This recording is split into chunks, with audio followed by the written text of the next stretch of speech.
Indore police ने एक फर्जी हत्या के प्रयास की कहानी का पर्दाफाश किया है। घटना पलासिया थाना क्षेत्र की है, जहां एक पुराने विवाद के चलते युवक पर जानलेवा हमले की झूठी रिपोर्ट दर्ज करवाई थी। पुलिस द्वारा जांच में सामने आया कि युवक ने ही खुद अपने हाथ पर चाकू से चोट पहुंचाई और फिर इसे हमला बताकर दूसरों को फंसाने की साजिश रच डाली।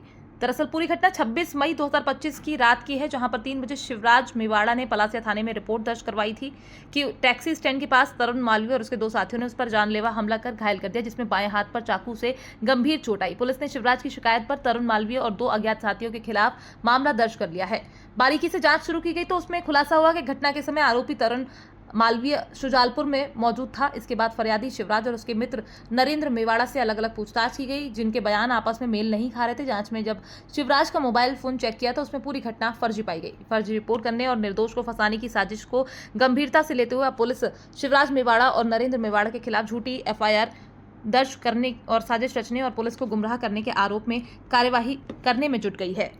लगभग 3:30 बजे एक फरियादी शिवराज मेवाड़ा थाना पहुंचा हुआ था। उसके द्वारा बताया गया कि वो अपनी बुआ के लड़के के घर पे पढ़ाई कर रहा था रात में, और वहां से लौट रहा था। रास्ते में एक तरुण नाम का व्यक्ति जो पूर्व से इसका परिचित है वो मिला। उसके 2 साथीदार मिले, उनके द्वारा उसके साथ में बदतमीजी की गई, गाली गलौज किया गया और किसी धारदार हथियार से उस पर चोट पहुंचाई गई। चूंकि चोट गहरी थी, उस पर से प्राथमिकी हत्या के प्रयास की दर्ज की गई और प्रकरण को विवेचना में लिया गया। लेकिन जैसे ही थोड़ा सा उससे पूछताछ की गई, उसके साथीदारान एक मिस्टर नरेंद्र जो उसके साथ में था, उससे पूछताछ की गई। दोनों की बातों में कुछ कंट्रोवर्सी थी। कंट्रोवर्सी के बाद फिर पुनः सख्ती से पूछताछ की गई तो पता लगा कि जो तरुण मालवीय नाम का व्यक्ति है ये भी शाजापुर का रहने वाला है, और वहाँ पे 27 अप्रैल को दोनों के बीच में विवाद हुआ था।